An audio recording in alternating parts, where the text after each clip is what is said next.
Hello, everybody. Welcome in to some late night LBLCS gameplay. Less Force leading you off tonight. Joined with me, my captain, my captain, Zodiac. How are we doing tonight? I am doing great, Mr. Les Force. I am ready for some fun games for some fun action going on in the ranks of. I believe this is economy, correct? Yep, this is Econ Group B. Gotcha. Perfect. Well, this will. I know this will make one person I know happy because every time he asks me about economy, I have no idea what's happening in it. So I'll get a good glimpse at economy as teams aren't getting us a time to talk about it as they're gonna ready up draft soon. Yeah, they are quick on their feet here. Let's get the new draft law pulled up here. We got Dive Hard on blue, Body Break on red side, and it looks like they're just gumming right in here. Any insight as to picks we might be seeing contested here? Any had a chance to dive in on these guys? No pun intended Well, there. to be fair, I have not. I haven't really seen a lot of these two teams, but I do know a new patch has dropped. Obviously, the two big meta champs hit this patch were Karma and Smolder. I haven't had the chance to play against any of those champions, so not sure how deeply it affected them, but still something to also take note of, and a Senna nerf as well. So kind of taking away a lot of the mainstays in the meta right now. Yeah, one of the things I was going to mention, Ezreal seemed pretty high prio for both these teams, as did the Aphelios. Not a champ you typically think of as having that high prio in econ, but we do in fact see the Ezreal off the table. Aphelios still up. Divehard going to lock Galio on one. Definitely a couple different places that can go. Yeah, that can either go into that mid lane slotted as this kind of like utility, kind of melee tank, or kind of roam into that support role and kind of be this big engage tool. Actually does a surprising amount of early damage with that passive, as it is going to be the Ari answer from BodyBreak. Ari right now is kind of gross in her state right now with the malignant build, and she kind of becomes this hyper mobile reposition goddess, and so good to see BodyBreak kind of have a good priority on that.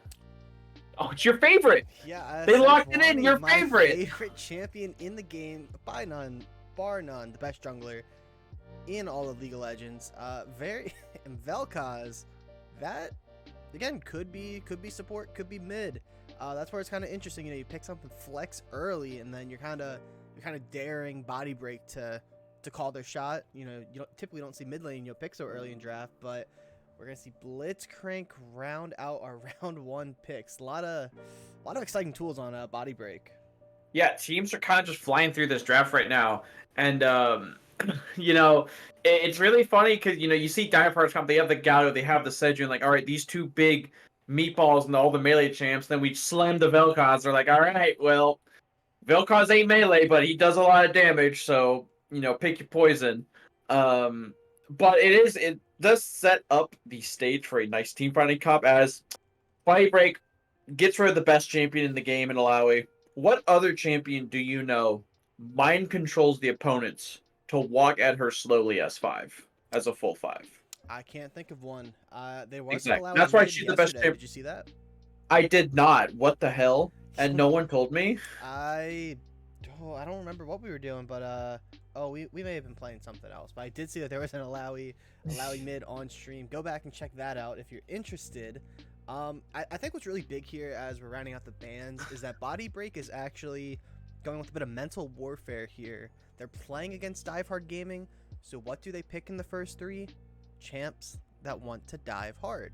Ari, Jarvan, probably gonna see an 80 carry come out here, maybe like the Kaisa, another champ that wants to dive hard. Might be onto something. Kaisa is also incredibly broken right now, so I would not be stunned to see a Kaisa come out with that AP poke build. That thing is nasty. It is so disgusting. Yeah, not fun to deal with. Would leave you really AP heavy, so you'd have to have like a super strong top That laner to champ deal with. can't dive. Yeah, Caitlyn cannot quite dive, but real quick, got a shout out Lil Robot Man and then T Schmidt both hitting us with the truth bombs in chat. LeChance always has and always will lick toes, despite what he tries to disprove, prove his innocence. There is no proving the innocence, for it is simply a fact. Sivir getting picked up, and I have to imagine we're gonna see top lane blinded here. What do you? Well, we only have 8 seconds, but Yeah, I'd imagine. Yeah. Oh, the special. We're just slamming the Garen. So we don't actually know where Galio and Vel'Koz would go. I'd imagine it would probably be the Vel'Koz bot. I love this. I love this so much. This is just peak League of Legends drafting right here of both jungles through bot sides, jungle mid and bots. Want to like team fight, and they have these intricate ways to fight. And the top lanes are just big dumb meatballs who just run at each other and just try and see you can like either spin or left click you to death faster or right click you to death faster. So yeah, it's one of the most exciting ways to play in the top lane. As someone who has retired from that role for specifically champs like this, I think that that's going to be probably a bloodbath one way or the other. I'm not sure just yet which way that's going to go, which is actually going to segue us really well into our next discussion. Let me just let them know we are R, and we should just hop right into draft here. So what we're doing today, we are going to play a little bit of a game. Oh my god. Okay, then hold on. Let me get my stuff near me then. All right, so I'm prepared for this. We've decided, it's a Thursday night. It's almost the weekend, and we're watching some late night econ gameplay. So we're going to unretire a game that Buggle and I played last season. This is the best game ever, by the way. This is the greatest game of all time. It is certainly a game. So we have our corianders on deck, and the way we're gonna play a little drinking game. So the way it works is before the game starts, both Zodiac and I are going to pick a champion in this game, one of the 10 champs. Every time they get a kill, we're gonna have to drink our drinks for 10 seconds, and every time they die, we have to drink for whatever their death timer is. So if this game goes late and someone dies and it's a 50-second death timer, you won't hear us. You will not hear us for a solid minute. Yeah, it's part of the charm. I'm gonna need to see this draft play out. I guess. Yeah. I have it on my back screen, so I'm gonna sit here and think for a second. I already have my answer. Who I'm claiming? Oh, you already have your answer. Go ahead. I'll let you go first. I have my answer. I'm claiming Galio. You're claiming Galio from. Yep. Well, we're assuming Galio mid, right? Is that where? It don't matter where Galio's going. I'm claiming Galio. Interesting. Why is that? Well, I'm claiming Galio because I feel like he's just gonna get in there with the Seju and Garen, and I feel like he's just gonna like KS so many kills. You know what I mean? Or because he's Galio, he also just won't die a lot because if he gets ahead, he just becomes this big, unkillable rock. I mean, because he is a rock, but let's be real. You know what I mean? Yeah. He's like a long lost cousin of Malphite. Yeah, that's a good point. You want to avoid things that are potentially at risk to die a lot, because that's where the real danger of this game comes in. And when I look at BodyBreak, there's a lot of things that could pop off, but could also find themselves in a spot where I may be enjoying my corianders quite a bit. I think I'm going to go with. I'm gonna go Caitlyn. You're gonna go with Caitlyn. To go with the Caitlyn for BodyBreak, and I am going to hope for some very early game pressure coming out from Dirty Dishes. I believe that's the captain of BodyBreak. Right, and I'm just gonna pray that the opposite doesn't happen with Galio, and he just kind of becomes this piece of wet paper that can just be run through. Because if that's the case, then oh boy, you won't hear from me a lot in the game. because they definitely have the tools to kill Galio a lot. But this is game one of the series. I would hope that we did not finish a game in under 11 minutes. I would really hope Yeah, so. bit of a late start here. 9:15 sharp. These guys were good about starting on time. Caster compliment being cashed in from Vader use choke. I think Buggle and Bear talked a lot about the off the riff performance the last time that there was a caster compliment. So I will just highlight the on the riff performance. Last season, Vader's choke probably in the top 3 for MVP. Where they're a ballot. Certainly would have been up there in the mid lane. Running it for Scud this season, off to another strong start. I think Scud are currently in second place if my memory serves correct in Group A. Really strong mid laner. Got the assassins like the Zed. You got the nukes like Vigar. Can kind of do it all. And yeah, just a one of the stars of Econ, I would say. Ditto. And I will ditto that because yeah, I am checking my ESPN right now, and Kentucky is about to lose to Oakland. yeah. So this is gonna be, I think, a talking point of the cast tonight. March Madness started tonight, and True. some things have been going pretty well. Let's see. Currently, I think I've had 2 games go wrong so far. I've had a lot more than 2 games go Mississippi wrong. State was a bad prediction, and then Colorado State really let me down. But other than that, I've gotten everything correct.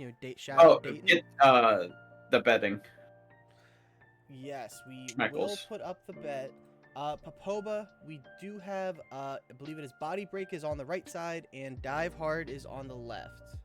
That is correct. Maybe yes. he's asking that because he's going to set up the predictions, which would be such a baller move. Speaking of True. March Madness from Papoba. I got let down by my boys from Long Beach State. Couldn't do me proud. I was peddling that they're gonna upset Arizona, and it was looking good for a while, and then, well, Arizona became Arizona, and Long Beach State became, well, Long Beach State. So Yeah, it's truly the season in which anybody can beat anybody. Much like in the LBLCS, anybody can beat anybody. It just comes down to that given night. but I was reading chat too of that I am, as they say, a baller. But no, yeah, I was because I was peddling the what's that, the Long Beach State to Edwin in my office. Like, yeah, you should pick Long Beach State. So I probably ruined like all their brackets with my Long Beach State pick. You were just trying to put yourself in the best spot possible. A bit of a win. Oh yeah, oh yeah. I mean, if I win, I look like a genius, right? And the next, basketball Nostradamus. If I lose, I, just say skill difference. Well, if they lose, then you just say, well, of course they lost. They were a 15 seed. Oh, yeah, that's true. I could just say, of course they lost. They were a 15 seed. Taking a look at the runes here, we got some double aftershock action for Dive Hard. Wearing one of the best skins in the game in the Birdio. Not as much skin game on the side of BodyBreak, but you do have a couple good ones. Bot lane in particular is looking kind of fly. Cleanse on the Caitlyn is interesting to me. What are your thoughts on that? It's a little interesting, but the kind of reason I would expect them to do it is because you do have to cleanse the taunt and Seju ulti. If you can kind of avoid that, there's so much follow up if you can dodge the first one, that you kind of have to. So that's kind of why I would expect it. It's not the greatest for this lane because you really aren't cleansing anything. Also important to note for this lane, there are double selfish runes for Sivir and Vel'Koz. Sivir has the Ghost and Vel'Koz has Barrier. Play for yourself. You gotta respect it. It is very true. Just play for yourself. Of course, as expected, Trundle. I kind of expected Trundle to take Ghost. Garen also has Ignite, so no teleport on Garen, no flash on Trundle. Truly the meatball beat you with a stick type of top lane we like to see. Well, it's just what top lane was meant to be, right? You know, champs like Trundle, Garen, Jax, and oh, that is perfect. Yeah, I just got unable that to same download bug. spectator data. I haven't seen this one in a while. We will look to rejoin. Hopefully, second time is the charm. Beat the third time allegations. Oh, yeah, I'm in. I'll pause it. I'll pause it so when you get in here. I was really hoping that I'm like, man, I don't want to be on cast and have this, you know, the game that we're doing, and then have the game work. That would be worse. Yeah. All right, and we're actually into a pause, which is maybe the cause. I think so. I think that probably might have done it. It wouldn't be a game in North America without a pause. Yep. What time are you currently at in your pause? I am at 7 seconds. Yeah, I'm the at timer. 7 seconds too, so we are probably in good shape. Most definitely are. Taking a look at the betting.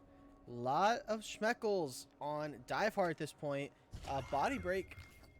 A lot of odds on your side, and as an odds-based gambler, if I didn't have to pay out these predictions, I'd probably put some money on BodyBreak. Those are crazy odds. Not financial advice. For BodyBreak.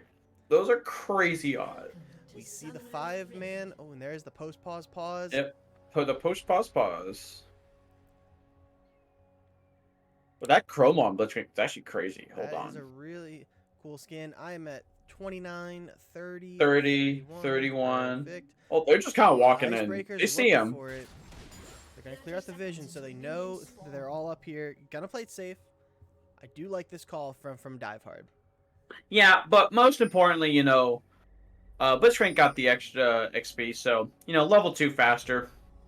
All calculated. Thinking ahead. This is why this is like the peak of like, it's like the peak of competitive play, across League of Legends. Faker watches LBLCS VODs to actually, you know, learn how to play mid lane. If you are in the market to learn how to play, you know, Vel'Koz top and Draven mid, there are a few places better to learn those skills. This is true. LBLCS. As we see, both top laners are going to start on their top side, and BodyBreak going to get this early lane prio. Vel'Koz is playing with some fire there, although it's actually pretty risk-free since they went to the lane. Yeah, pretty decently risk-free. Will not run into any problems.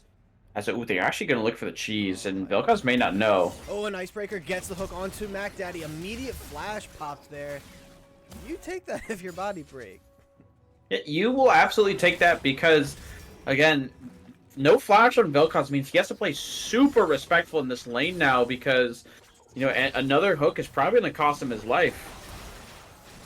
Yeah, and that's the problem with Blitz, though. You hit the hook, and then for the next 20 seconds early game, you're not doing much else. So Mac Daddy able to get some poke off. Playing a little aggressive here. They're trying to get this level 2. Looks like it is... Looks like Divehard can be able to hold this one off. A little bit of trading mid lane. Oh, he hit 2. He hits the flash. He goes in, and the ignite pops onto the trap, and they're going to try and give this over to Dirty Dishes.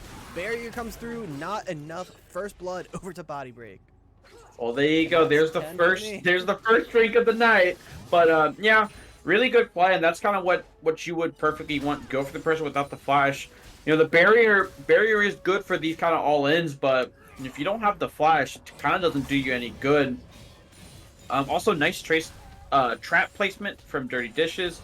He's able to get the Vel'Koz to kind of walk on it to do it, as Galio is trying to make me drink 10 seconds, but no dice. Yeah, Galio, one of those champs early game, you can definitely get, you know, some pretty advantageous trades despite, you know, not really having the damage items, just, you know, with the passive and kind of the CC you've got. Certainly not bad at all. We see junglers have been playing pretty passive, as a little bit of trading top. Icebreaker looking for the hook. He's gonna hit it again onto Mac Daddy. Trap goes down, and they're trying to give over the kill again. Oh, the kill goes over to Dirty Dishes, but it is traded. Bebop 925 able to pick up the 1-for-1 there. Oh, that's another 10. That's what happens when you pick the Caitlyn. There you go. But again, just very nice job. Still playing super aggressive. He did recognize that they didn't need to reset because again, Vel'Koz isn't coming back with that much, and Mac Daddy's super far behind the curve right now as a tier is going to be bought on the Blitzcrank. So we're gonna see some interesting builds come out here, fellas. Now, we already have a tier on Blitzcrank. Now, as a former support player, I do empathize with the mana struggles that come with Blitzcrank. I've been known to take a mana flow band. I think that there's like not many good runes for Blitzcrank, so you may as well throw out the mana flow band. Looks like Dive Hard gonna set up around these grubs, and Jarvan gonna reset. We'll see where he's gonna go, and that will probably determine where our next big fight is. Vladik actually gonna try and loop around. Your flash comes in. Nice flash. Stifler, he's gonna get the taunt there. Already flashing away. We actually go back to the bot lane. Looks like Vladik is looking. Vladik does have flash. They're not looking to go all the way, and it looks like that's gonna be the end of the play. Yeah, nice, good flash there from Regalia, able to get away from that. Did have no mana, so did just have to try and run it out, and Latrick not Lactic. That's a very interesting way to spell it. It's a hard word to Yeah, I don't know. There's like a couple K's in there, you know. K's and T's like just don't mix well. Like reading them, they don't. I'm learning. They don't. It's like it's two kind of like long sticks like next to each other. Feeling a little bit like the chance at the moment. I listen. Age catches up to people, dude. Age catches up to people. As kind of looking at where all the gold is right now. Again, Caitlyn does have the 2 kills. So as the game progresses, if Caitlyn and Sivir kind of stay on even ground, Caitlyn will always be ahead. But Sivir's actually not too far behind the Caitlyn, able to grab a Ninquiver herself. But that's because when Caitlyn had those 2 kills, Sivir was up like at the time 14 CS. So Caitlyn doesn't actually back with any advantage as we kind of hit the first item back for the bot lane. Yeah, looking at the objective prio here, I would have imagined there's actually a lot of trading going on top. Tejo looking to go back in. You gotta be careful though with that Garen. We're back to the bot lane. Looks like the trading is maybe stopped, maybe not. Hard to tell. Couldn't quite hit the queue. I was going to say kind of running I feel like this game there's like a lot of prio on these grubs, right? These top laners want to push. They want to make plays. Speaking of making plays, Mr. Big Boy might be in some trouble here. Ashtran is coming in for the gank. He gets popped. Does he have the flash? He does. Good EQ there from the Jarvan, but they are going to pop the Ghost. I don't know if he's going to be able to get away from Mr. Big Boy here. Oh, the Galio ulti's committed. Galio ult does come through, but it is not in time. 3-1 Ghost account for BodyBreak. Yeah, and, you know, I would have said kind of a little bit impatient there of the Jarvan to blow the EQ without the flash, but Brendel hadn't popped Ghost at the time, so was able to still kind of run him down. Overall, good play. Kind of sucks that you have to commit the Galio ulti there, because that's a really important tool for him to kind of like affect these side lane fights. And that also has a really long cooldown. So it should be up by the next scrubs, I think. They're not up for another like 2 minutes and change. It'll be a close timer. I definitely think you want to contest these next scrubs. Giving over 6 to Trundle sounds like a recipe for disaster. That guy can take turrets without any. Yeah, that sounds like an absolutely horrid idea, is to give a split pushing champion even more split pushing power. But again, the biggest thing with grubs, their biggest advantage comes if you're able to get plates with them. And right now, kind of looking across the way, there's only been 1 plate taken. Of course, it is the Trundle, so that is where you want it. But right now, again, if you're blue side, you're able to stack these dragons, you're more than content with kind of how the early game would have gone then. Yeah, Trundle was able to pick up the 1 turret plate because they got the kill, and that time was just so short they couldn't stick around for too long. So we'll have to see kind of if they're able to push this advantage a little more. A lot of farm to collect here. Doing a pretty good job. I mean, we're not going to get to see the end of it, but it looks like he got pretty much all of it. Yeah, I'm pretty sure he did. I mean, both top, we have such great build variety here, in this game. Tiamats for the top laners, Noon Quivers for the bot laners, League of Legends is such a game of build diversity and whatnot. Yeah, I'm just so glad we're able to see it this game. Yes, BodyBreak on the red side did pick up the first 3 grubs, and I would imagine that we're going to see a big fight here in the next minute for that next set. Lactic coming up, just showing that they're around. Probably going to look to clear out that ward on the grubs, as we do see Blitzcrank heading back bot. Yeah, what's interesting right now is actually Gallo's going to look for the taunt here, but should just be some trading. I was gonna kind of comment on the builds right now of the AD carries, because to my knowledge right now, a lot of AD carries, the way they're building is you just go static shiv and then your normal build. I just believe because it lets you farm more. Is actually that's gonna be a hook landing on Seju. In from Icebreaker, they're stuck under tower. Lactic trying to get their way out. Good knock up there from Stifler, trying to buy time for the Sejuani, and that's a great. I can't even think what the Sejuani art is called. I play it so often. Meanwhile, we got trading up on Glacial the top Prison. side. Mr. Big Boy, yeah, Glacial Prison sounds about right. Ultimately going to be that flash burn, and BodyBreak looks like they're going to get all 6 grubs here. Yep, they will get all 6 grubs. Of course, Dragon, I don't have ejected times up on my spectator, so let me pull that up. Dragon's up in about a minute, so it honestly is a worthwhile play because they can obviously reset and set up for that first Dragon. And yeah, and that's kind of going to be where I think this game might kind of come to a head, is around that Dragon, as a Jarvan should just be able to flag and drag his way out of here, and he does. Yep, silence goes down, you can get out. Ahri kind of low though, so if they are going to look for this Dragon, as Blitzcrank trying to thread the needle there, you're probably going to need your Ahri to reset. Yeah, and if your Ahri resets, that does mean you are allowed to kind of take over that space, set the Vel'Koz up in a safe area to where he is allowed to poke, let Sivir kind of throw her kind of boomerangs at people, maybe try and get some chip damage in before the fight.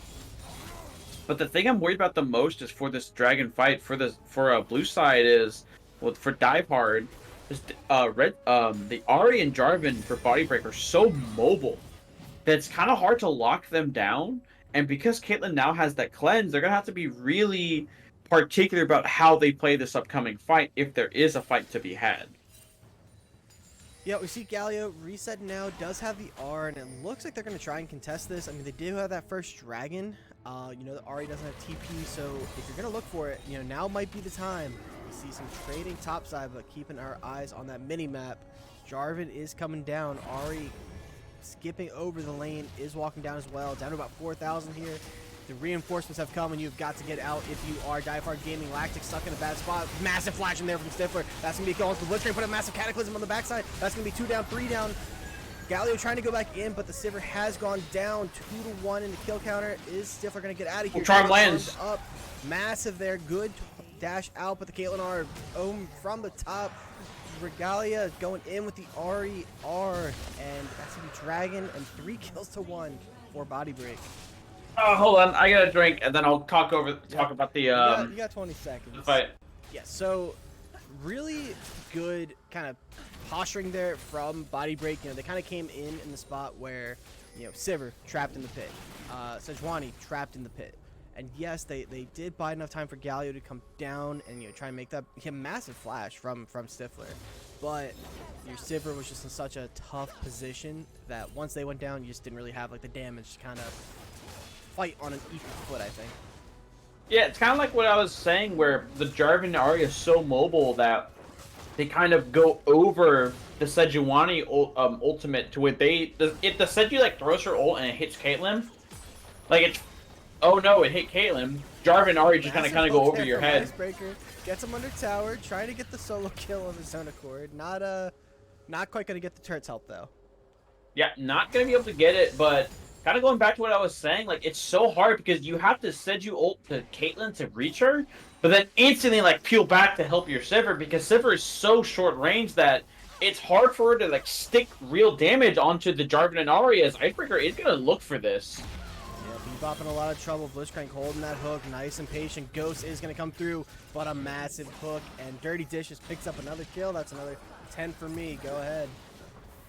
Yeah, and so the biggest thing kind of, you know, right now is you have to get this Sivir in a lane where she can kind of get items and get, because Sivir at this point in the game is way behind Caitlyn. Caitlyn at 1 item and Sivir at 1 items is so... Reinforcements coming down. Lactic going to get the knock-up. Garen tanking the tower. Charm does come through. Mr. Big Boy taking a ton of damage. Ari is going to get shut down. Does Mr. Big Boy get out? No, that extra spare shot is going to do enough damage. 1-1. Mac Daddy is here. And a massive hook in from Icebreaker with the EQ. And the Cataclysm off the flash. Massive plays from Icebreaker here. Yeah, Icebreaker doing his best work, kind of landing all these crucial hooks, especially at max range. You know, someone thinks they're about to get away, and you know, just able to reel them back in. And you know, I'm gonna be honest, I thought I was about to have to drink for 10 seconds because Stifler was kind of walking up to like kind of dunk the Ahri there, but then Mr. Big Boy came and kind of KS'd it, so got to save me 10 seconds. You say that like it's a bad thing. Well, you know. It's a long series, right? You know, you want we're 14 minutes into game 1. You know what I mean? Let's not. This game could go on for a while. Let's not kid ourselves. Yeah, Blitzcrank has been really big in this series, and I feel like regardless of how this game goes, the bot lane for Diehard might be asking, "Hey, can we ban the Blitzcrank?" It is just one of those champs. It's such a confidence type pick where it's like if you're hitting 1 hook, you're hitting 7, and if you're missing 1 hook, it's over. Talk about hitting hooks. Icebreaker again with the silence. Kaelin trap not really in a spot to be able to get the traps off, but just look at this damage come through. Vel'Koz actually going to try and pop Icebreaker there, and that is a kill over to Dirty Dishes. Bebop in a bad spot. Kaelinor is not up, but they might just not care. They do have reinforcements. They don't have the minions. I got 10 seconds real quick. Yeah, Ace in the hole, not up and available for the Caitlyn, so wasn't able to make you drink for 20 seconds. But, you know, kind of looking at the rest of this comp right now, I'm, you know, a little bit concerned about Diehard's lack of damage as the taunt is going to come out from Sifra. The Winds of War are going to land. The Charm from Regalia is going to land. The Flash, ooh, but nice Spirit Rush there from the Ahri to get out of dodge. Is going to look to reposition here, but just going to trade back some damage. Does have 1 more left. Though. Garen doesn't have the Flash. Gets charmed up. Looking to cryo this mid lane. You do have Rift Herald coming up. You're down about 5,000. I don't know if maybe they're looking to pass around this dragon, you know, while the other team's going for Rift. You know, they do have the 1, so they could, you know, maybe try and get themselves towards that win con of the soul. Yeah, they could, but I think right now, like the biggest thing is they need to get items on the Sivir, because kind of look at the Galio's build right now. It's that full tank first item Tannic Rookern, and so he's just gonna try and frontline for the Sivir. So you kind of need to be spoon feeding this Sivir as much gold as she can, because she's starting to fall really behind this Caitlyn. Caitlyn about to finish her Infinity Edge, or at least about 1,000 gold off. But you know, Sivir sitting there with the longsword and glowing moat. That's not exactly a BF sword pickaxe. Everyone's favorite item, the glowing moat. I don't hate picking it up. You know, people give it a bad rep if you reset and grab one, but who doesn't want more ability haste? Yeah, I mean it's fine, but like imagine like you die first blood, come back to lane like mid lane, your opponent has like amp tone boots and you have glowing moat refill. Like, that just feels so bad. It does feel bad. So does that hook there from Icebreaker. Stifler coming in over the top with the Galioar. Sejuani gets super low. Cataclysm in onto the backside with Mac Daddy. Trapped inside the pit, but Strand actually can't get back. And there's so many low health bars. Jarvan actually gets super low. That's a massive shutdown over to the Garen. And the Icebreaker gets popped there as well. 2 kills so far, but now the kills are coming through for BodyBreak. Ace in the hole onto Dirty Dishes. And Tinko running with the Ghost. Doesn't quite have enough. So how do we want to do this? So 2 kills. Yeah, you got 2 kills and my guy died. So how are we gonna do this? We can. You can go ahead. Okay, so I'll let you drink and I'll kind of talk about that fight because it's exactly what I was talking about. By the way, I'll drink for like 30 seconds, something like that. I think that was a death timer. But like, exactly what I was talking about. To where like you said you ulti the backline, then have to immediately turn around and peel the Jarvan off of your carries. And your fight becomes so disjointed because you want to really go forward, but you can't. And so Galio's then stuck on this island, and he doesn't have any armor against a Caitlyn who's nearing Infinity Edge. It's these kind of really disjointed fights. It wasn't horrible, but again, the carries, the kind of DPS for BodyBreak were relatively untouched. Okay, it's my turn. Yep, we're tagging out.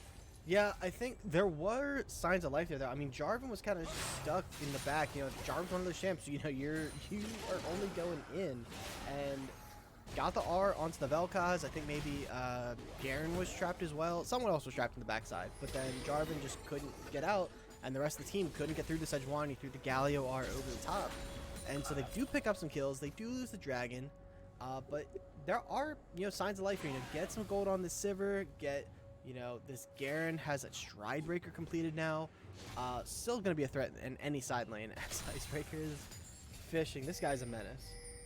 Yeah, so right now, if you are diehard, the way you need to come back into this game is you have to be okay with giving up kind of these external gold. Like, give up outer turrets, give up third dragon. You need gold on the Sivir, because it's not like they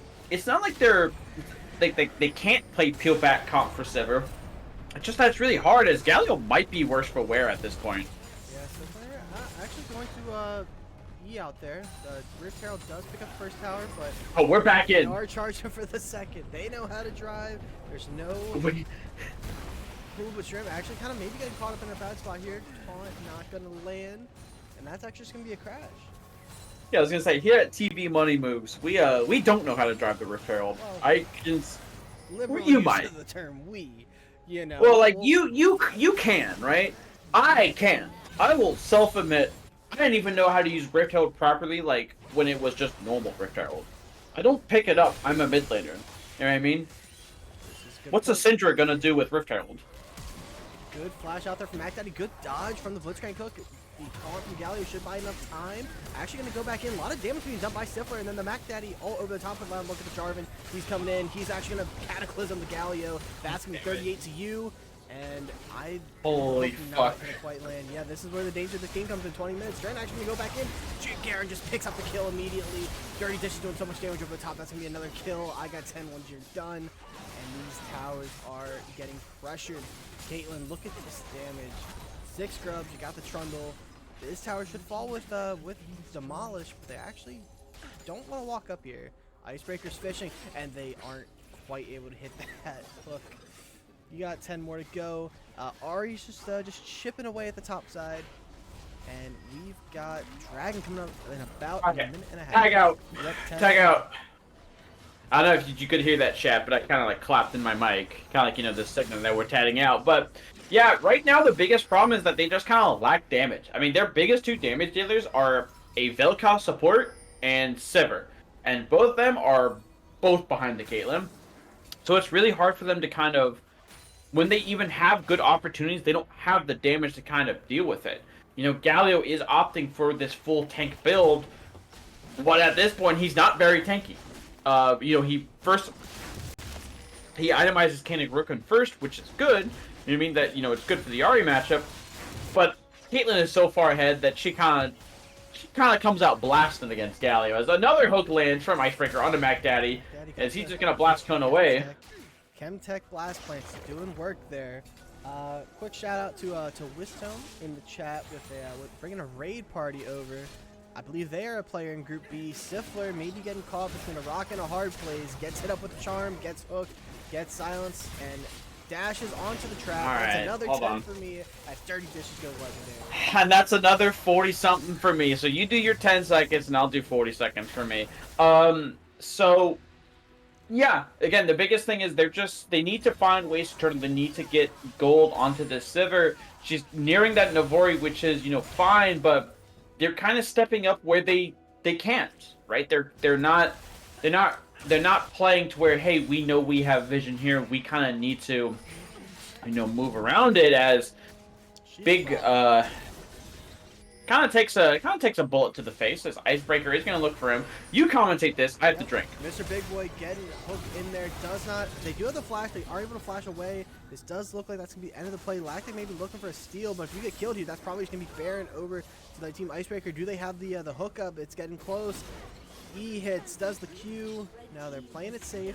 Oh, but now they're actually going to hit onto Lactic, and Lactic going to walk onto that trap, gets hit up by the E. Tedjo going to walk up, hit good pillar there, and that looks like it's going to be another kill. Over to the Sejuani, could be Baron. Icebreaker probably has Hook coming back up. Mac Daddy, you got to head for the hills. Oh, nice hook. This guy is a monster on the Blitzcrank. Mac Daddy stuck on the wrong side of the rift.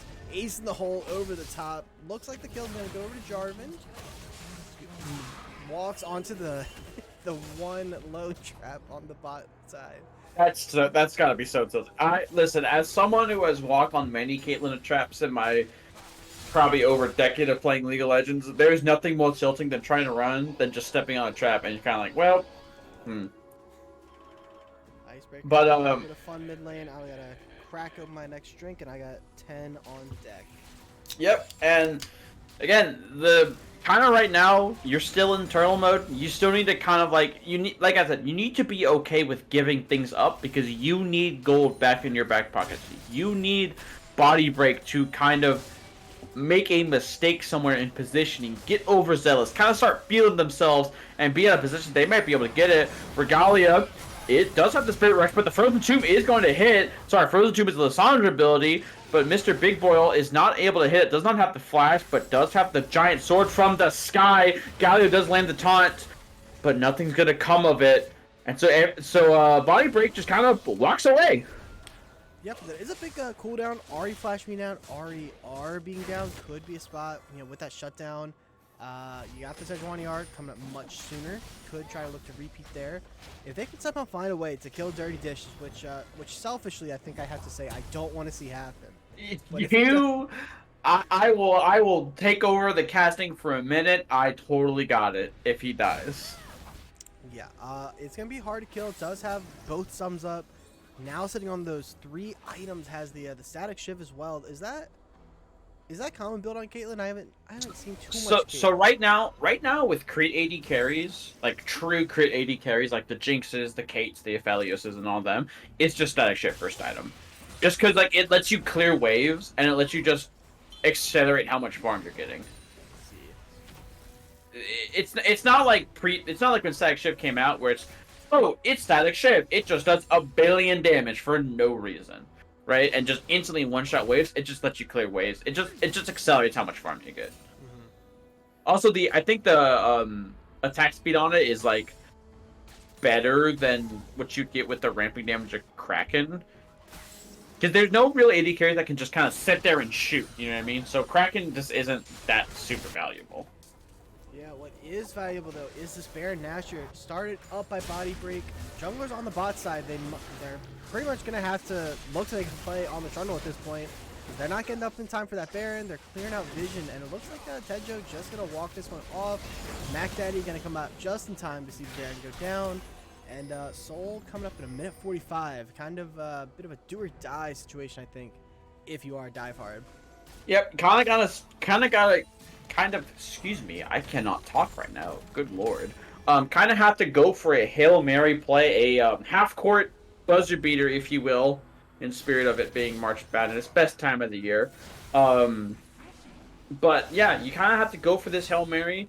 Maybe try and find a creative flank with the Sejuani, and to you know, kind of dump the Galio on top of her. That might be the best way as an Icebreak. That might have been the least accurate hook of today, and he was shooting that blind. Well, so the thing with Blitzcrank hooks is they're all about intimidation. It doesn't actually matter if you hit them or not. It's just kind of reminding these squishy members of Dive Hard that they exist. 3 members committing down here onto the Trundle. Ghost gets popped there, but we're actually going to come back topside. That's going to be a hook onto Lactic. The trap, not going to quite commit, but that's a massive EQ into the double Cataclysm. Flash out from Bebop, not going to be enough, and that's 20 seconds. To me, Tejo got out in the meanwhile. Potentially 30 seconds, because they might go for the end here, so don't start drinking yet, buddy. Oh, you might be drinking right now. Okay, hold on. Let me take over the cast really quick, because all the inhibitors are going to start to go down. And Dirty Dishes is going to poke and prod and try and find his way potentially for more kills. The flash taunt from Galio, but the instant cleanse from the Kate. Will it be more time? But it will not. As Stifler, it's going to be more time for me and less Force as game 1 comes to a close. All right, go ahead and do your 45. We'll do 10 seconds in silence here for that last kill from the Kate. Yeah. Moment of silence for game 1.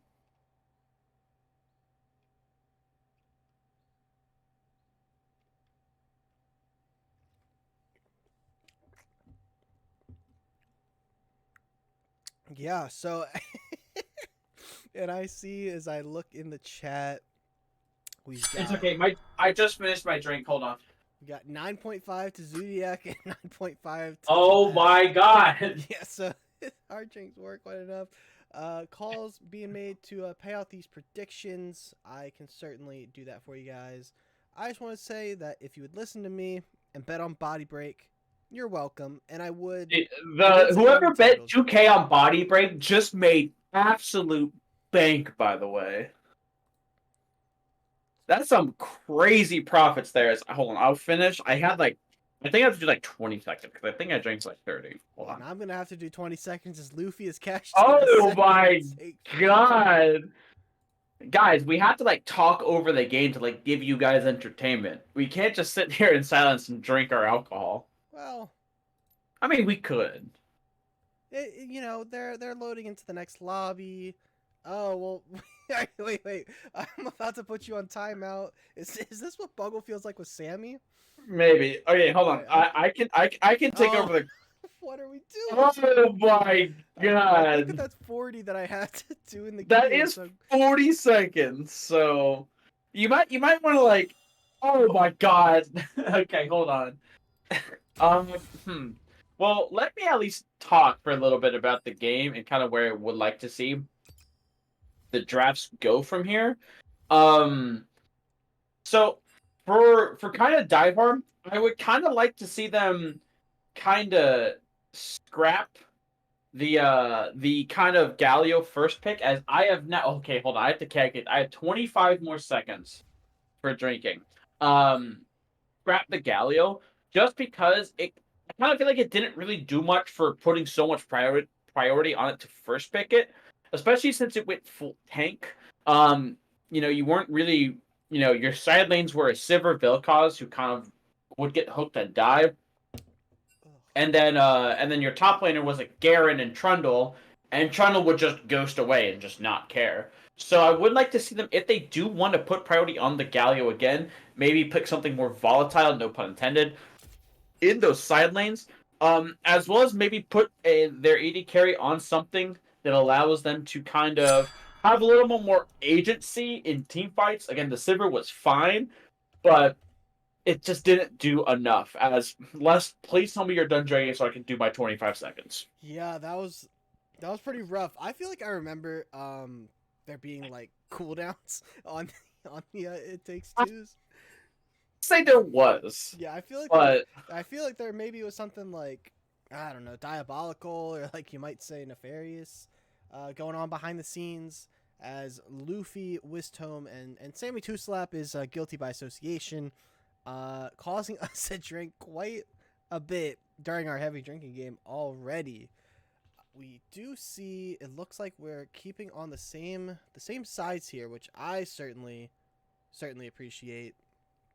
Um, as they are looking like they're ready, and we oh, they're should. drafting right now. Yeah, they just went right into it, and as I expected, There it is. Blitzcrank is It's off the gone. table. Gone like we never knew him. Well, and it's just the mastery being shown there from Icebreaker. Yeah, you have to take it away. Right, and you have to go. Interesting enough, I didn't even notice this in the first game. A Vex ban on first three is really interesting. That probably means they want to go for that Ari again. Um, just because, again, it is a quote unquote favorable matchup. Although I think Ari just kind of utilizes mage items better than Vex right now. Um, so but Die Hard just taking 3/5 of the comp body break play and say, yeah, you're not allowed to play that this game. Yeah, they it's really hitting them with the strategy here. First pick Thresh, I could potentially really like this. Difficult to say without seeing what the 80 carry is, but you'd have to imagine going to be indexing into like a bit of a hyper carry or something that needs the lantern if you are dive hard. Yeah, something that needs the appeal. So, like you said at the beginning, could be that Aphelios that we had talked about. Something that really does like that appeal, but also synergizes fairly well with Thresh. As the Ezreal for Body Break isn't could potentially see Ezreal Karma necessarily very popular. And I know Karma kind of did get nerfed, but she's still fine. They did She's play not Karma bad. last week against, I want to say it was Optimal Esports. They did have a game of Ezreal Karma, and they actually took a game off of the number one team of the group, Optimal Esports. So Oh, could see the Karma come out here. yeah. Ezreal, I was expecting to be kind of a high prio pick, but it's actually going to be the Nautilus. I'm trying to remember. I think that the way that this support matchup works is Thresh has the advantage in the pure laning phase, but Nautilus transitions better into mid to late game team fights. If I remember from an LCS cast three years ago, that probably totally still holds up today. Diehard actually going to take the Arya away. I like this a lot more. It gives their mid laner a lot more agency on something that he's not just a tank, right? But I think going back to that Thresh not matchup. Oh, there it is. Yes, the best champ in the game. All It's right. in the game. So we can just like lock in the fact that you're gonna be choosing Oh Alawi as yeah. your champion, right? Oh yeah. I'm picking Alawi this game. I don't care. This is the best champ in the game, Oh, baby. and we can Oh imagine what a my! Wait a doggo. minute. Okay, I might not pick Alawi Okay. anymore. It the might be doomed. the Heimerdinger could be mid lane or could be top. He's probably going top lane. I'll tell you that right now. That matchup is annoying as you know what. J Man in chat asking about I Two can Town I can curse Gaming. on this stream, right? We're not FCC regulated. It's yeah, it's certainly couple of curses won't Okay, kill us. to keep it PG-13, right? Because we're allowed one F-bomb per movie, like in a PG. This matchup is annoying as fuck. There you have You know what I it. mean? That's our one for the night. There's our one. I think But I mean I think I've heard the chance say his fair share of naughty words. Sejuani actually banned out yeah. by BodyBreak. They're just banning your champ pool. What's Yeah. next? Are we gonna see a Ivern? Viego ban? A Viego Ivern. Yep. If an ode to the stream here. I mean they did also ban Swain, so maybe And Vex. well yeah. What do you mean? Well, I might be the only Vex player in Financial. I have not. Well, I guess we did try in that scrim once. We tried what? The Vex. Yeah, I played against AP Kaisa. Yeah, I don't care how ahead I was getting. Once I AP Kaisa don't hit. think that we ever actually played that game. I remember doing the draft, and then it just like. Yeah. I kind of like blacked out. Well, I mean, I was probably playing this drinking game. did you pick yourself? It's probably. Anyway, red pick coming up here. I would have to imagine you pick jungle. I think it just makes sense to keep the Heimer flex. You want to kind of force Right. Dive Hard to make that call on where the Heimerdinger's going. Whoever it is probably not going to have a fun time as the pick is wrapping up, and it's going to be Quinn. Okay, so we're just not letting anyone have fun in Die Hard Gaming solo lanes. Quinn? Jesus. Quinn jungle is not good. Just so it's very likely. It's probably top lane. Probably Quinn top.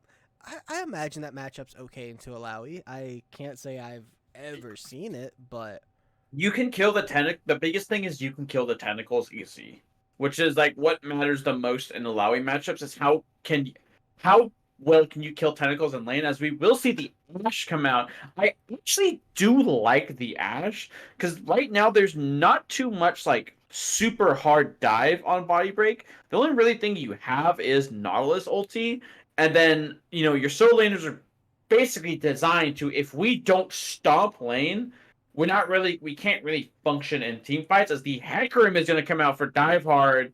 I kind of do really like this because again, there's no great ways to deal with Hecarim on the side of body break. you got the Nautilus with the point and click. But other than that, yeah, nothing. It's gonna be hard to deal with the Mach 5 Hecarim coming out here. Zach going to be hovered. Zach could be a solid pick in the jungle. Obviously, we've been seeing it more in the top side, but it looks like it's gonna be the pickup here for his Estram. Had a pretty solid, or Estran, pretty good game there on in the jungle game 1. Yeah, and the Zac pick is really interesting because you want to combo Zac with a lot of like supplementary engage. right? So when Zach is flying in, all the secondary engages coming in, so everyone gets hit by, the Zach knockups and all of Zach's damage. But right now, like, there's no one really on the side of body break that can kind of like stand there and soak, right? Because you're sitting there soaking against Ash, Ari, Hecker, and Thresh, who don't care if you're standing there. If you're out of position, you are dead, right? So it's a really curious pick. I imagine this is also to help the soul lanes kind of snowball. Because again, that's Body Break's game plan right now is let the Heimerdinger and Quinn snowball and then have the Nihilus there to be point and click CC to kind of let those two continue to feast throughout the mid game. And the Edgel pick is there to kind of like have late game insurance, but also to have something that kind of, is safe in the that's safe in the early game enough to where like you don't have to worry about the bot lane, dying a bunch. For sure. Looking at chat, there's some chatter about playoffs and kind of where the landscape of economy is as we are going into the pick ban for round 2. I think in Group B, it's a very tough group. A lot of teams kind of at the top, all vying for spots. But I think mathematically that fourth spot should still, maybe even the third spot, should still be eligible for teams like Diehard and BodyBreak here. I think that they should still be able to have a shot to slide into those later spots. And then Group A, a little bit less top heavy. DigiDestined and Hijinks are sitting at the top of that group. But definitely a lot of competition. If you haven't heard, the economic collapse ran by Bear, Camped, and Smolder. They were doing some good rundowns of where Econ's at the moment. Kind of where they were predicting these teams to finish. And Two Town Gaming, I think I heard, was like one of the teams they were kind of calling out as like on the rise and a potential late season playoff bloomer, not boomer, hopefully. Yeah. Also, little March Madness bracket update. If any of you had picked the darlings of the season, McNeese to beat Gonzaga, I'm sorry to let you know they lost by 21. Yeah, that was one of those picks where you do brackets enough and you kind of start to get a feel for like too many people are picking this as a Cinderella pick, so I need to go against the grain and pick the favorite. And that's kind of where I was at with Gonzaga. It's like you want to know how I never believed in McNeese? Go ahead. You know what conference they're in? They're in the Southland Conference. My school used to be in the Southland Conference. Those teams are not good at basketball. Yes, Oakland did beat Kentucky, by the way. Wow. I'm just reading chat. So I think that's the first real shock of the tournament. Like, I know Duquesne's beat BYU, but it's 11-6. You can kind of see it. You know what I mean? But I didn't have... To be fair, in my bracket, I had Long Beach beating Arizona. Well, that so was just like that was a questionable. It was ambitious. Arizona either plays like the best team in the country or plays like a low-end Southland Conference school. Like, what do you want from me? I thought I'd probably pick the 2 seed. Well, Well, sometimes listen, scared money don't make money, bro. Scared money don't make money. If I get $1 billion on my account, I'm making $1 billion parlay. See, well, we've had this discussion. That's just going down a bad place. I did, live during the Iowa State game, did put a quick 15 on them to cover the live spread. Doubled up my money there, which was pretty nice. Speaking of gambling, the predictions are live. Yeah, I was just saying. We'll just call it what it is, right? The predictions are actually just gambling with a ruse. So 5 minutes on that, got 2.5 minutes on the spectator delay. What do you think of these comps? Where, if you were a gambling man, which we've just established you are, kind of where are you putting your schmeckles? So I like Diveheart's comp more. It feels a lot more standard.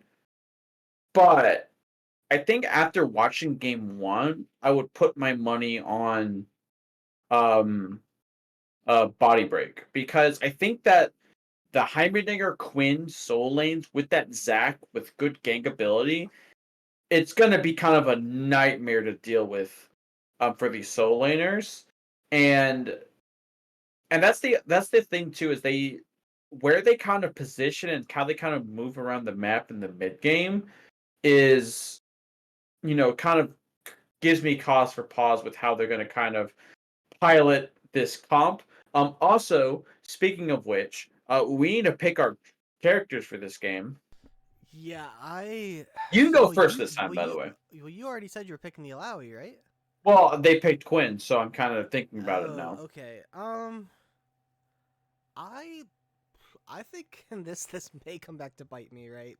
Um, I liked what I saw out of Icebreaker last game. A lot of assists. I'm gonna say that there's gonna be some chaosing coming out from Icebreaker on the Nautilus, and that's where I'm gonna be putting my money. And I really hope that we don't see a lot of deaths come out. So this means I have to pick someone on the opposing team, by the way? It's This like wasn't encouraged, but I think it's like up right. to you. I'm gonna pick the Ari. I'm gonna pick Stifler. I'm gonna go back to the well. I'm gonna go back to the Stifler well. The only reason I'm picking the Ari here is because I believe that there isn't great lockdown on the side of BodyBreak for her. I mean, you do have the Nautilus point and click, but that probably there's so many targets that you have to use the Nautilus point and click on. I don't think it's going to be used on the Ari, so I think kind of the Ari's escapability in fights is going to kind of come into use and kind of dodge a couple deaths. So you've got the Ari, I've got the Nautilus. The Nautilus. Yep. J-Man asking when the next season starts. End of the summer, if I had to guess. Certainly nothing on the table at this point. We're kind of wrapping up the regular season of this season, then the playoffs are probably gonna last through May. So probably sometime late summer, as I believe August was when last season started. yeah, that sounds about right. As we load right in, I'm Oh, at wow. 3, 4, 5, 6. 5, 6, 7, 8, 9. You were counting seconds really fast there, dude. I'm not gonna lie. Oh, maybe you were counting. Oh! Stuff. Let's see. We get another pause, but looks like everyone is going to be ready. Checking quick look at runes because we weren't kind of able to do it. Ezreal, take the cleanse again. Again, do like it. Only real way the Ezreal can die here is if he gets hit by a charm or gets hit by a thresh stun. So I do kind of like that pick. The Hecarim taking Phase Rush, I honestly prefer this. I know some people have been taking Conqueror on Hecarim. That's kind of his preferred rune. But right now, with the Phase Rush, there isn't a lot of tanks on the team that you can stick on. So taking the Phase Rush to kind of go in and get out, as Kato providing us a very important update. And this is big. The Wizards beat the Kings. What's more important is the Wizards won a game. At home, 5th one of the season. What, 5th win or 5th win at home? 5th win at home. They're like 5-27 or something awful. Well, Kato, valuable just don't be that team, right? Jungle. Yeah, that anyway. Got our pause here for a minute. Quick message from S&C Grim. We're gonna have to hit the super off the cuff. What teams are you, or who do you think you guys, or who do you guys want to see in the economy finals? Not who do we think, so who do we want as people are walking out here? My super off the cuff answer probably gonna have to be Hylert Hijinks against Nefarious Gaming Omens, and I would have to root for the Omens because they have Luffy and Sammy. I was gonna say Omens. I don't know. Again, I don't know that much about economy to kind of give a fair answer. I do want to see Omens because I do love Luffy. Former TV member. He's a great guy. Very fun to play with. Is very aggressive. I think. Though. Yeah. Oh. Don't need the cleanse. Honestly, see, the best part about that though is that they don't know he doesn't have cleanse. Exactly.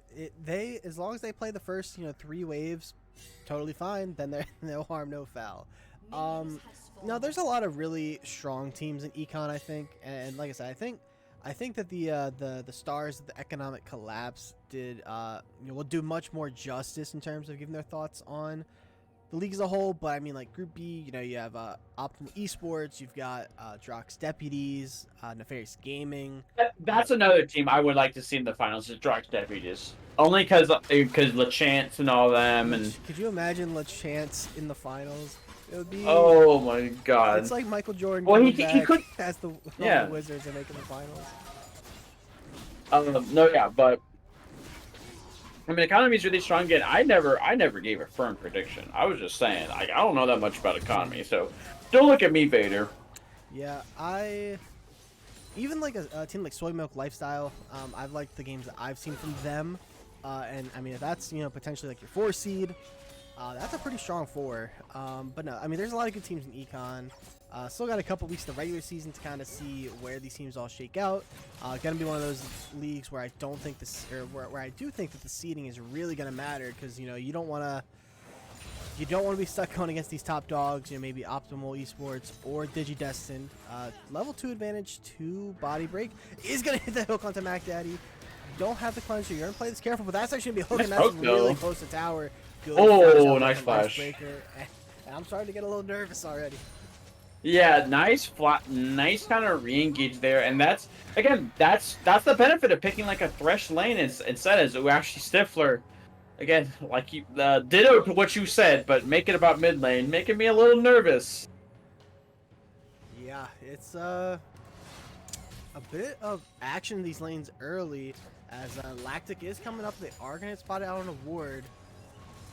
Personally, if I was this Hecarim, I am just telling my team, let me farm. Hecarim is one of those champs where you gotta get your camps, you gotta get to 6.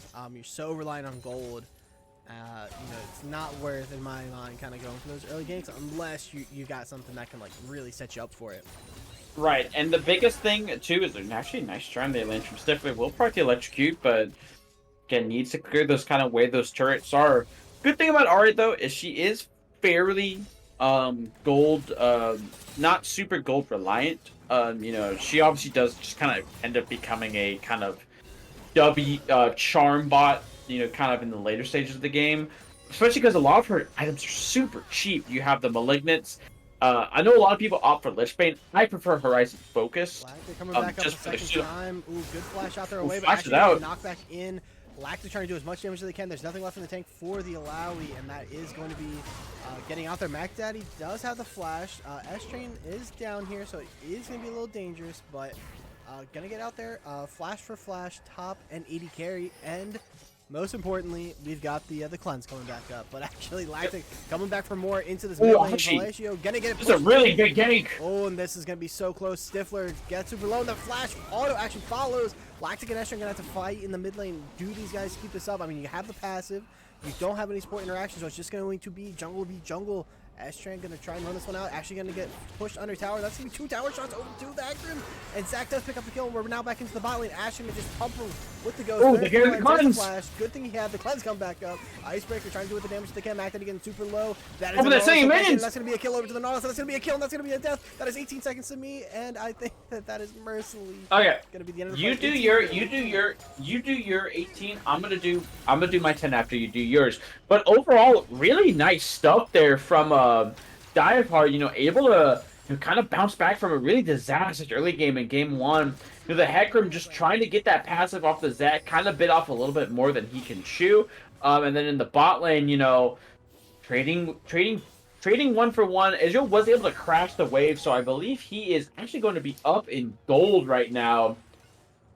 So really nice job from him. It was a nice charm lands onto Regalia, but he's gonna be fine as Dusty Dish. Ooh, the E landed, but Hecarim's still on top of him. Yeah, Phase Rush might not be getting out of this one, and but a massive hook there from Icebreaker. Gonna buy Dirty Dish's time to get away. What a robbery there for the Hecarim. That was such a. You have 10 seconds, by the way, from Sammy, but I'm gonna do my 10 seconds first. Yeah, so thanks, Sammy. I'm not Buggle, right? I know that you have like this deal against Buggle, as Lactic actually gonna get caught in between a rock and a hard place. Does Mac Daddy have the lantern? Yes, they do. Good dodge there off the hook. Coming out there. Honor Thresh. Honor Mac Daddy. And I'll do my 10. Yep. Yeah, both supports doing a really nice job kind of through this early game. But again, right now, it's the Ezreal sitting in that gold lead in the bot lane. And again, it's the gold's even, but it's about where that gold is sitting. And right now, majority of the gold in the early game sitting on the Zac, sitting on the Ezreal. That's kind of two good places where you want it. Ari does have some decent gold on herself. The Alawi is doing well for herself as well. I would like to see the Alawi finish those ninja tabbies as soon as possible. I think that's really important. Really big item is Magda is gonna miss the flan. The Dredge line is gonna land. The Israel's gonna land the Qs. This should be a dead thresh here. Who is gonna go to? It's gonna go to Dirty Dishes, so Les doesn't have to drink more.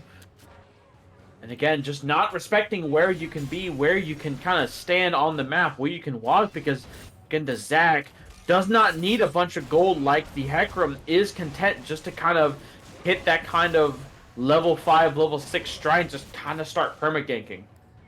I'm getting challenges in chat to do my ABCs backwards. I don't think we're far enough into this challenge for that to be a challenge. Sounds like light work, good. Oh, no tentacles though. Actually gonna get popped, but yeah, no tentacles. So just gonna kind of get the damage onto the whatever the soul or whatever Alawi's term is, the vessel. Yeah, the sixth champion.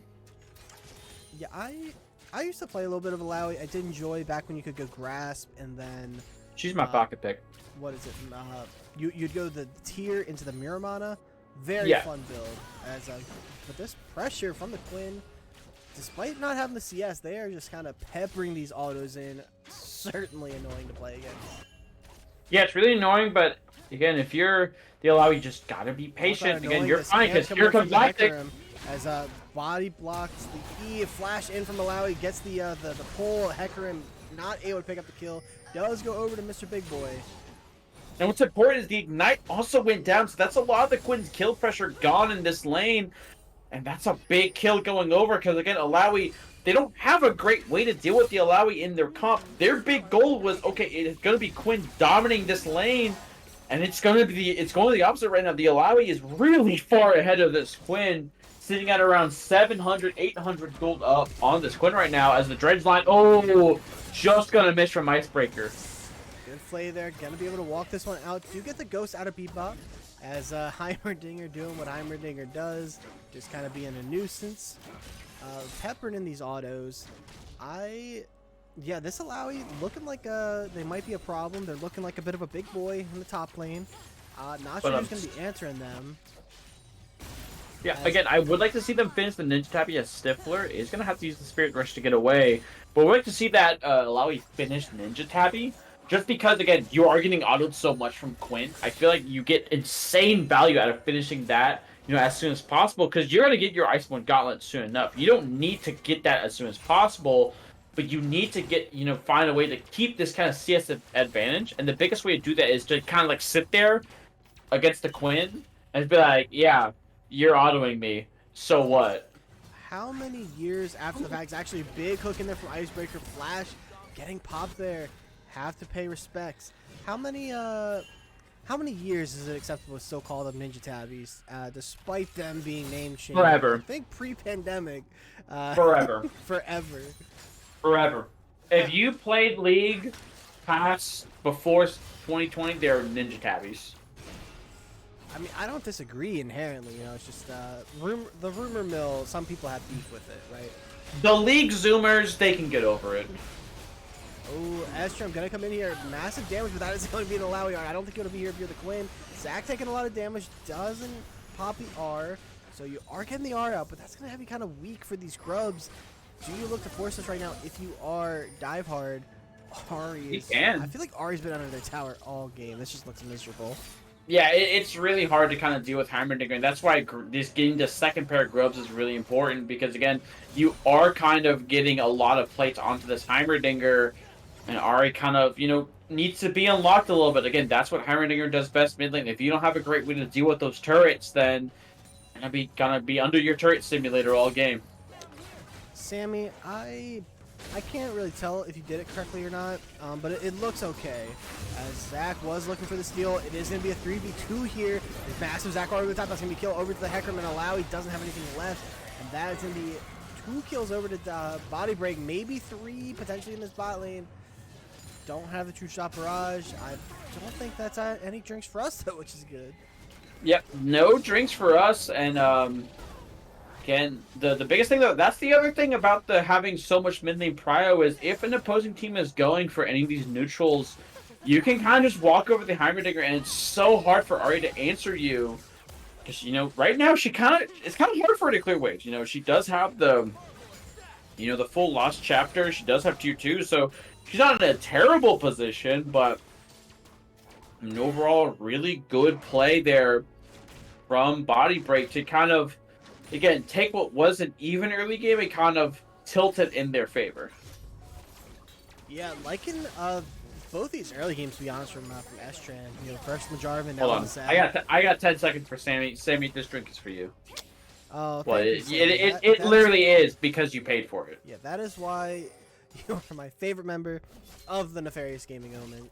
Well, yeah, I was gonna say, you know, for Zodiac, it would certainly be Devil on that Swain. Absolutely the best Swain I've ever seen in the LBLCS last week on the stream. I was about to say, you better not say overall, because like I played a bunch of Swain with you, and every time except outside of one game, my Swain went crazy. Outside of one game, good hook there. We don't talk about that. Maybe the bad spot. Actually gonna dash in there onto the Ezreal. Hecarim gonna pop the Arb. Zach coming over the top, and look at these health bars for Diehard. They got the first kill, but can they get out? Ezreal just peppering over the top. Nobody can get onto the dirty dishes. So many little health bars with the Heimerdinger coming down. That's gonna be kill over to the Hecarim. Zach gonna flash out. 2 kills over to BodyBreak, and Bebop has to run for the hills. They pop the goes, but Dirty Dishes has so much health because they got out immediately. They can just go in with the E, go in with the Q. Not gonna go for any more, but that's gonna be Dragon number 2 over to Diehard or to BodyBreak. So it looked like a really good start there, but I want to comment on kind of something that Lactic did, and he kind of went for the Ezreal and not immediately on the Nautilus out of position. Those couple of seconds were just enough for BodyBreak to get over there and kind of turn that into a winning play for them. And so you just have to, you know, it's the target selection. You have to make sure you're hitting the right person. You have to make sure, you know, everyone's kind of on the same page, because those kind of couple seconds matters. Mac Daddy is in a little bit of trouble. Yeah, Nautilus gonna hit that hook. Good lollipop there. Gonna try and give the kill over to Ezreal, which he does. And in chat, I'm gonna be honest, I didn't quite see the Nautilus death timer there. So Scout's honor, I need somebody to inform me of how many seconds I've got to go here. And I don't know, did you do your 20 for the Ahri getting 2 kills? Oh yeah, I was about to ask. Also, so I have to, so Sammy can type this while I drink. Bebop actually gonna get dove here. Hold that thought. Nothing for them to do. Zach taking the turret. Kill over to Zach, who is now on a rampage. So you saying that, like, if I get on an econ team, like, you know, if I'm that washed and I end up on an economy team, right? Do I get to play Swain in economy? Well, I think that's what he's saying, is that in this hypothetical scenario, you would each get 1 game of Swain to kind of prove who is the better Swain. And based on the fact that I haven't seen you have Swain this season in LBLCS, I think I would have to say that Devil has been the better Swain this season. That's just results-based analysis. I mean, I am 0-1 on Swain this season. Did we? In LBLCS. Oh, we did play a game of Swain. We do have a flash in there from Mr. Big Boy. Flash out away from Quinn after the fact. Ooh, Dirty Dishes probably just going to be able to run this one down with the peppering in these Qs. Zach trying to come up, not going to be able to make an impact. But look at how fast this Hecarim is. That's an immediate R. Ahri Charm, Flash Shield going to Regalia. Well, I don't know what I said. Mac Daddy in a lot of trouble. Kill goes over to Hecarim, but I don't believe that Thresh is going to be making this one out. Dirty Dishes 4-0-4. Yeah, Dirty Dishes putting on a clinic right now. Turn the 80 carry, just kind of, you know, being in the right place. And right now, the rotations from BodyBreak just are a little bit faster, right? They're a little bit faster to make proactive plays. It kind of feels like right now, Diehard is being very reactionary, right? They're kind of reacting to things that are happening. Like, oh, we can do this because they're doing this. But when you're being the one being proactive, you're allowed to create more advantages for yourselves. And so to speak, like right now, like you're able to get the bot lane turret first because you're proactively going to it. and you will be able to save the top lane. So again, a nice proactive play to kind of keep this gold within striking distance. A big Riptail charge there. Ashar is going to hit onto this this Quinn. They are very low. You're not going to be able to kill them, though. And look at that Zakar coming over the top. Hecarim goes down. Ash is going to get low. I don't know if they have the damage. That is going to be a Q. The Gum Gum pistol, whatever it's called. Zach is going to come in. Not going to quite land. Quinn is trying to come down with their with the Valor.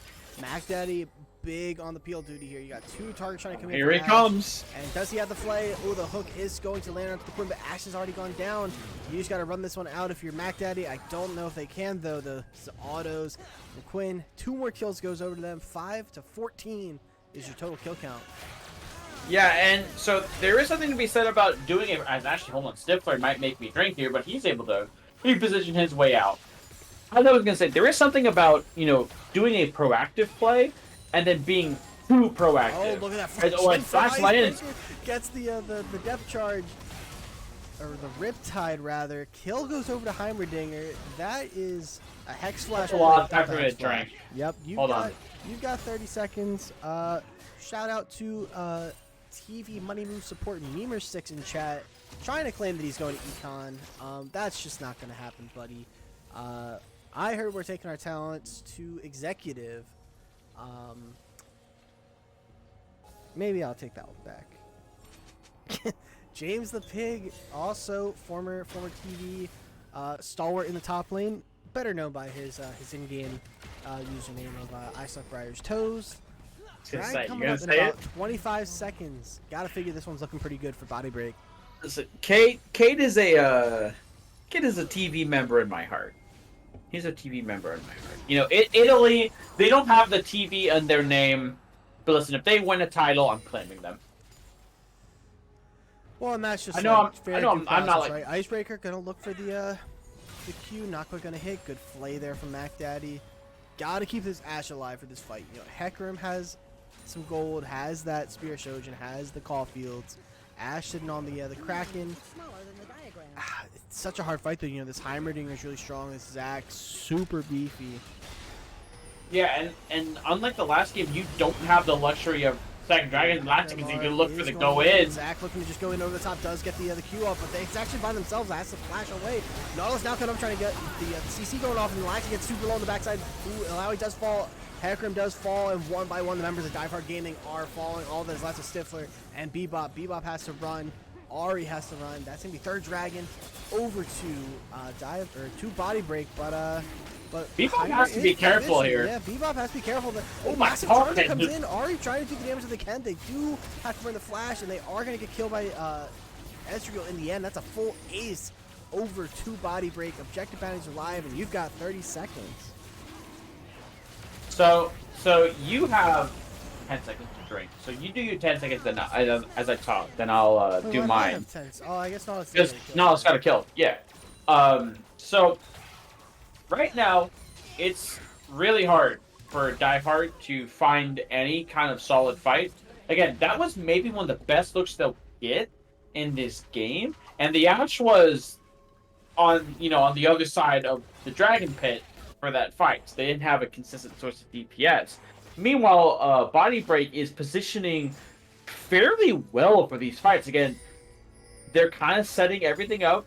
They're letting the fight come to them. They're not being too aggressive, and they're just kind of playing things how they need to be played. And right now, nearly every member of them has a shutdown. So they are cruising through this early game right now. Yeah, BodyBreak has looked really good in both these early games. Poke there on the Icebreaker. Lactic in a bad spot. Does get hit up by the Riptide, though. No one can really get over the top, but it is going to be a lot of health taken there. They could maybe look to pressure Baron potentially. I mean, you have your damage on the other side. Icebreaker actually gonna walk down onto Mr. Big Boy here. In the bot side, they're going to try and 2v1 this Alawi, but Alawi's one of those champs who likes to take 1v2s. Gonna walk into Icebreaker, actually. Gets hit up by the passive. Holding on to that Q. They are going to pop the R there right away and just slap him. Lactic, meanwhile, has to run away. Does get hit up by the E. R comes through over the top, and you're actually by yourself there. Doesn't matter. Dirty just gets the kill onto the Hecarim, and Zach not going to be able to get out. Massive shutdown, actually, over to Bebop there. And you do have a bit of a flank here. Charm. Oh. Hit there. If that hit, that looks a lot different. Zach goes down. Nautilus able to get out, and I think that's probably gonna be the end of the play. Overall, you probably take that if you're diehard. You get a shutdown on the Zac onto the Ash, you'll absolutely take that. As I have a couple quick bear facts, because we did have a bear facts with Bear. Of course, Bear's not here, Oh, right? Actually, it is less. would you mind if I have a bear fact I think the Oh, world needs to know please, about? please. So here's a bear fact about Bear the player, not Bear the animal. Bear doesn't know what Cho'Gath the champion does. Despite this champ being older than potentially some members of the LBLCS, asked what the passive did, he couldn't answer. Asked him what the E did, he couldn't answer. And I think that says a lot about one of the organization owners of the LBLCS, that they can't name one of the simplest abilities for one of the simplest champs in the game. That's a little bonus. So now you can go ahead with your actual bear fact. So my bear fact, it's about, so as you guys know, if you've tuned in to stream with me, when I get bear facts, I talk about universities with bears as their mascots, right? Was actually a host gonna land. Hold my thought here. The depth charge is gonna land on the Nautilus as he is a 1-2-3. He goes while you do your 10 seconds. I'm gonna give my bear facts. So quick bear fact. So first bear fact. I have the Baylor Bears in my Final Four in my official bracket for the March Madness. Awful. Right? What do you mean awful? The Big 12 is literally the best basketball conference. The Charm's actually going to miss here from Stifler. They're going to look to keep going, but I don't know if they want this all. No Charm is there, no CC is there, so just will disengage this and just try and push out mid lane. Does have to inch the Quint and the Heimerdinger on the side lanes. But other bear fact, this is a Montana Grizzlies, because, you know, Grizzlies are bears. Montana Grizzlies are chief rivals with the Montana State Bobcats of Bozeman, Montana. I've been there once before. It's a very nice place. And to get to one of their first NCAA March Madness tournaments, they had to get through the Montana State Bobcats. They lost in pretty embarrassing fashion. And that's so just crazy to me, because I feel like a Grizzly would just straight up beat a Bobcat in a fight, right? You know, yeah. How do we find ourselves losing as the Grizzly?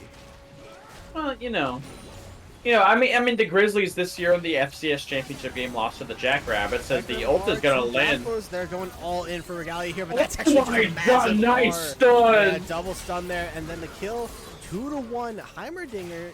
Might be a 3-4. The turret's gonna beat the head. Scoop this one up. Just gonna do that, and Mac Daddy gets hit by the depth charge into the passive, flashes away, but they're actually gonna hold off. Just going to hammer in this tower, crack open this lane. I have to drink. Hold on, I forgot the Yarri died. You got some time to drink. I have one beer left. One beer. Let's see if I'm catching up on chat.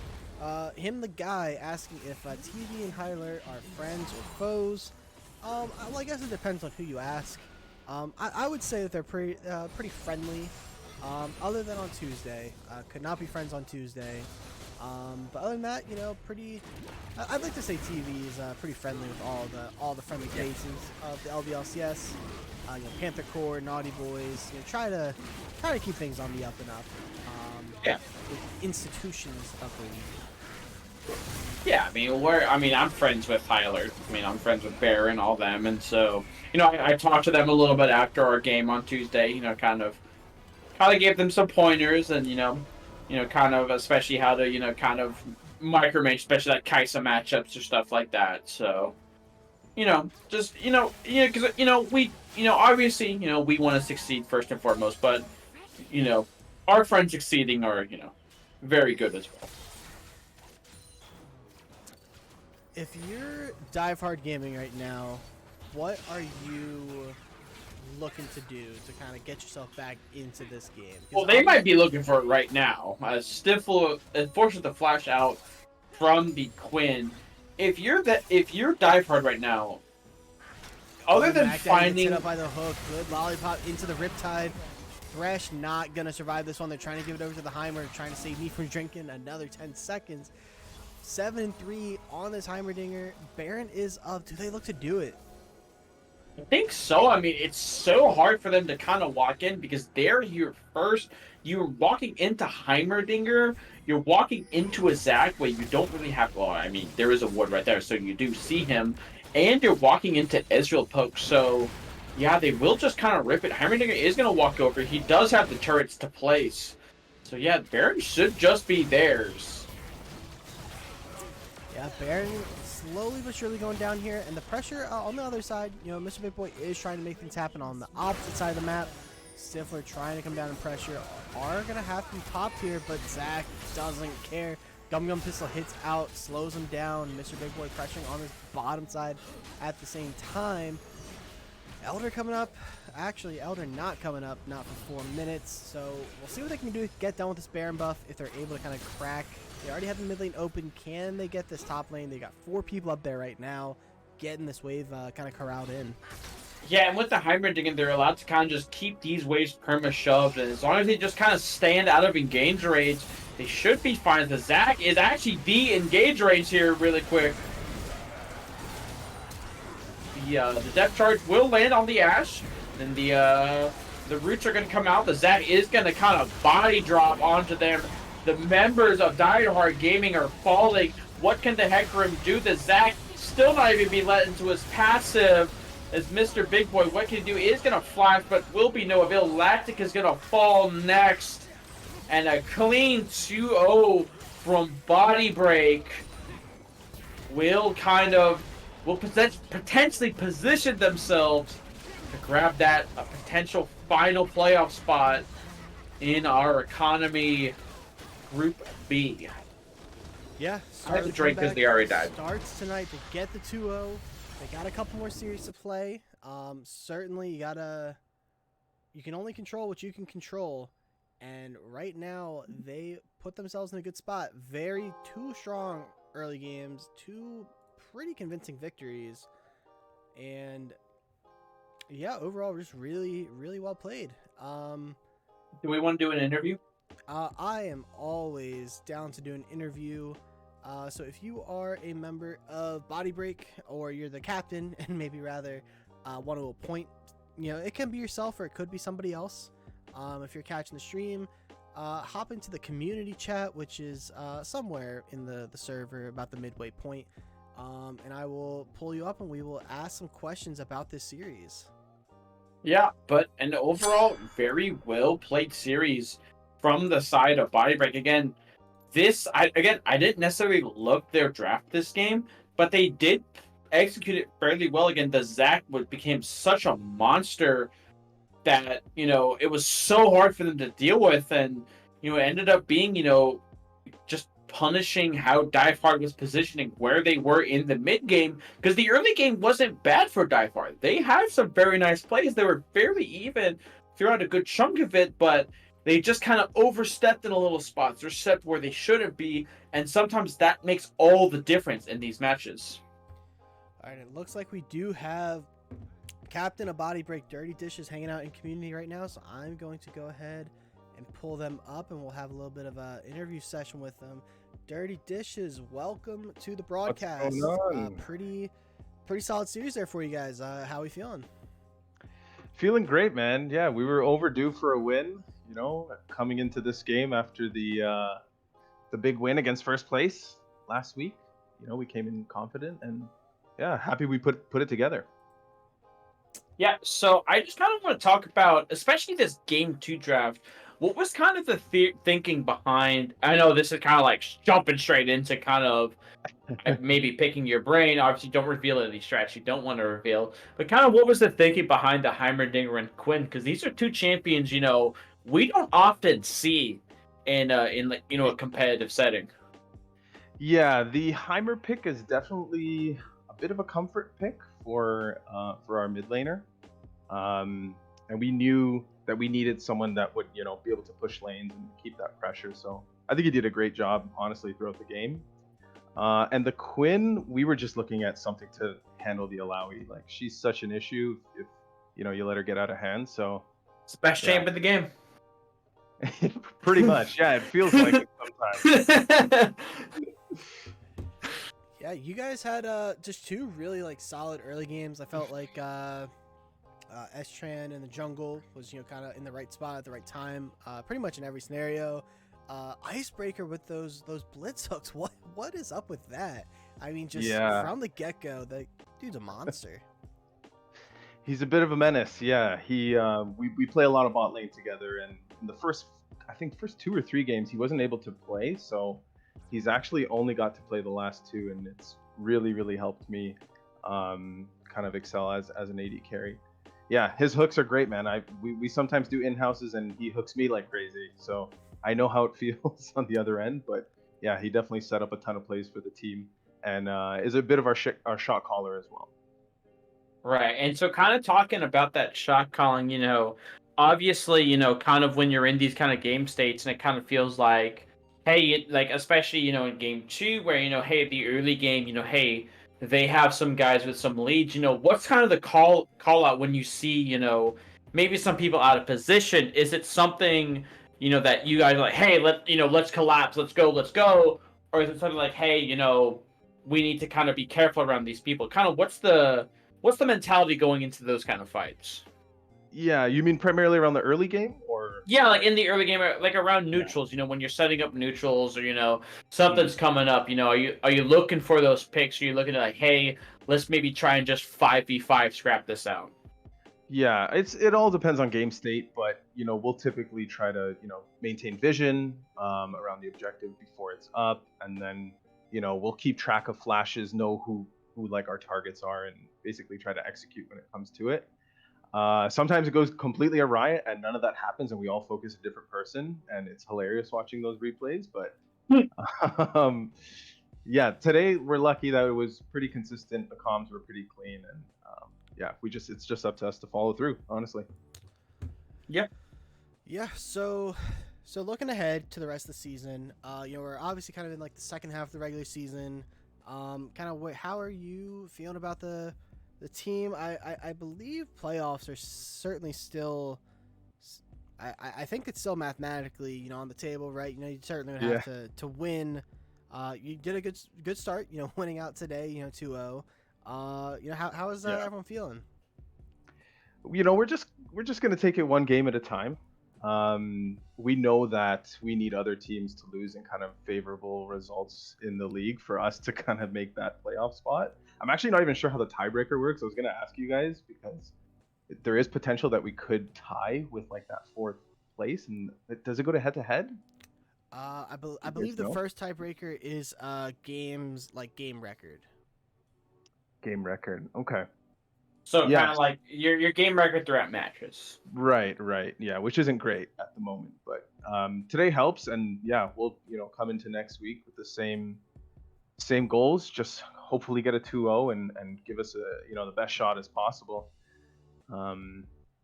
Yeah. Well, all right. Les, do you have any more questions? No. I guess if there's just anybody you want to shout out while we've got you here, platform's yours. Absolutely. Yeah. First of all, shout out the whole unconventional team. Shout out Doggy Paddler, who wasn't able to join us today, and our other sub Doflex, both like outstanding players. But just shout out my whole team. Everybody just came to play today. Strand in the jungle, Tejo up top did great. Icebreaker with the hooks, and Palaish just maintaining that presence mid. I thought everyone did well. So yeah, thanks for casting. Shout out to you guys. Appreciate this. No worries. Anytime. Yeah. Well, I wouldn't say anytime because I'm not here all the time. So. I'm gonna hold you to that if you say. No. You can't keep. But now you gotta. I never promised shit. No, yeah, absolutely. Was fun. So hopefully gonna be able to catch us more action here in Econ B to end the season here. But yeah, very very fun series here. Clean 2-0 from BodyBreak. I think that just about wraps us up on the stream tonight. May have some streams coming up tomorrow and this weekend. I can't speak for anybody else. I know that on Saturday I can leak that you will be able to catch Jackie Boy, Vega, myself, and Val as we booked a reservation and are heading to the booth. So make sure to check that out. I think the time is still getting hammered out, but should be fun on Saturday, and then hopefully we can get some more Um, games on one- stream this weekend. 1 second, Lest. We have someone who has spent a takes two to tango and just said tango. So I'm gonna interpret that as for the road a 10 seconds for both of us Yeah, for the road. yeah, we can do that. 10 seconds of silence on the stream. That's seems. A I'm little... so down for that as you find someone to raid. I don't actually know if I have the powers to raid. Well, want. Yeah, typically we just kind of end in an untriumphant fashion here. Well, now we'll end in 10 seconds of there's- silence. Yeah, we'll do 10 seconds of silence and we will be off the air. Thank you everybody for tuning in tonight, and we'll catch you next time. Yep, catch you next time.